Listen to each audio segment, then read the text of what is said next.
Ed and I, we're going to have some fun. So we're going to make this very entertaining, so it's not going to be a dull session.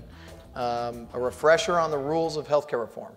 So some of you have been throughout all the different rules and regulations that come with that, but this will be a quick refresher on that because it has an impact on what your strategy might be. And then we're going to discuss a model that we've created, been working on it for probably the last 6 months, that can crash any computer that's out there. It's that powerful.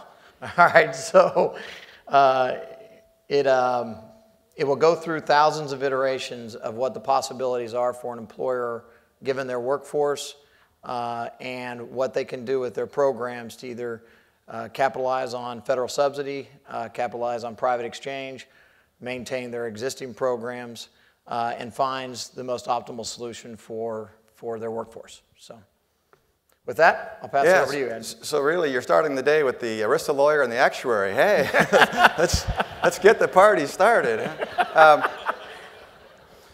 We're talking about innovation and healthcare reform. Eric and I are going to talk about how healthcare reform supplies some opportunities for innovation. Now, you're probably thinking, Ed, healthcare reform is a disaster. You know, it's got these mandates and obligations and new 4-page summaries in all different kinds of languages and new reporting obligations and all of this stuff. But there actually are some opportunities. Now, I will tell you that there are some employers that are going to be severely challenged by health reform. Not all, but some. Eric, there are some opportunities. Yeah, actually, a lot of employers have already taken advantage of some of those. There was $5 billion that was issued for employers to continue their pre-65 retiree program. So a lot of employers benefited from that opportunity. So I guess the point is healthcare reform, like you said, isn't just a disaster. There are so many things within reform that can improve the way we do things today. That's just one example. The post-65 group, they're being supplied tons of subsidies from the drug manufacturers. Employers are now taking initiatives with their programs to make sure they're capitalizing on the subsidies that are available in the post-65 era. In the future, there's a 30% differential allowed to base your premiums on either some sort of wellness activity that you expect from your workforce, or they pay more, similar to car insurance. Right? You know, if your driving record's a little worse than somebody else, you pay a little bit more. The healthcare reform allows you to go up to 30% of the total cost. So that's a 50% increase in what's available today in terms of differential that's allowed. So that's a big opportunity out there in the future. Accountable care organizations. So Bruce talked a little bit about that. You're going to hear more.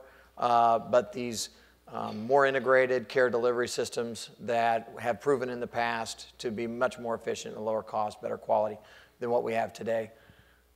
And then what Ed and I are going to talk about is state-based insurance exchanges or federal insurance exchanges, depending on if the state doesn't put together a program or not.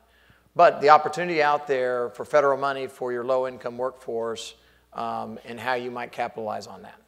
Yeah, and this is where the innovation begins to creep into the equation. But to understand that, you've got to understand a bit more about the box within which employers have to operate beginning in 2014. So we call it the employer play or pay puzzle. The law is going to require all but the smallest employers in 2014 to offer their full-time employees, and the law defines that. You don't get to define that. The law does. It's anybody working on average about 30 hours or more a week. You've got to offer those full-time employees and their dependents qualifying coverage. I'll talk in a moment about what qualifying coverage is. It's a little bit more robust than the minimum essential coverage somebody has to have to avoid the individual mandate penalty. And that offer of qualifying coverage must be considered affordable. Now, here's a little twist in the scheme. Although the employer has to offer coverage to the employees and their dependents, and it has to be qualifying coverage, the affordability standard simply says the offer of employee-only coverage has to be affordable. And that affordability standard is 9.5% of W-2 pay.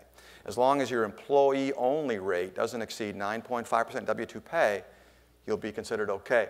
Let's talk for a moment about this notion of qualifying coverage, because it's important to some of the opportunities Eric will talk about, some of the innovative opportunities here to save some money. Back to the pizza slice, right? Yes, yes. Yeah.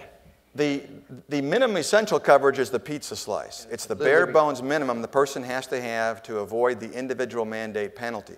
The employer has to offer something a little bit more than that. It's minimum essential coverage that satisfies a minimum actuarial value standard. And there, Eric... About half a pizza. Yeah, and with toppings. It's a pizza with toppings. Yeah, and it's that difference is where the opportunity lies for some employers, and Eric will explore that in a moment. So, the multi-million-dollar question for employers in 2014 is, do I continue to play, and most employers think that they will, or do I pay? Well, what happens if they say, I'm not going to play anymore? I'm willing to pay to get out of this. What do they pay? If you get out entirely, you pay $2,000 non-deductible times all your full-time employees. You get to ignore the first 30, but it's essentially all your full-timers times $2,000 non-deductible. So what can happen is your current spend, everybody thinks, by the way, every time I go to anywhere and talk about healthcare reform, they're like, why wouldn't we just get out and pay the $2,000? Well, a lot of employers have people that they're paying $7,000 for because they're enrolled in their coverage. But they also have a lot of people that they offer coverage to, or possibly don't offer coverage to, that they pay zero. Okay, so depending on the mix of zeros and 7,000s, you could actually spend less than 2,000 times your entire workforce.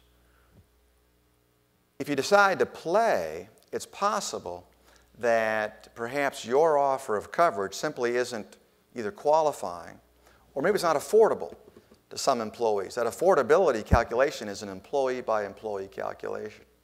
And the penalty then is going to be $3,000 non-deductible for every one of those employees who doesn't get an offer of qualifying and affordable coverage from you, but instead goes into the insurance exchanges and buys coverage there with federal money. It's the federal government saying, hey, we've got your employee over here in our exchange. We're giving him or her federal money to buy insurance because you're not giving them an offer of qualifying and affordable coverage. You're going to pay us something for that effort. And there, too, there's an opportunity. Spend $7,000 today, just like we discussed. Would it be better if I had somebody just go buy from the exchange and now I have to pay $3,000? So this is an opportunity if you're coming from the other end of the spectrum, if you will, from the opportunity. You bet. Who is this opportunistic employer? It's what Eric really just alluded to. It's the employer who today is spending well north of $3,000 per full-time employee for coverage, or at least on a good chunk of their workforce. Because if you're way up there, that spread between the penalty and what you're paying today is your opportunity.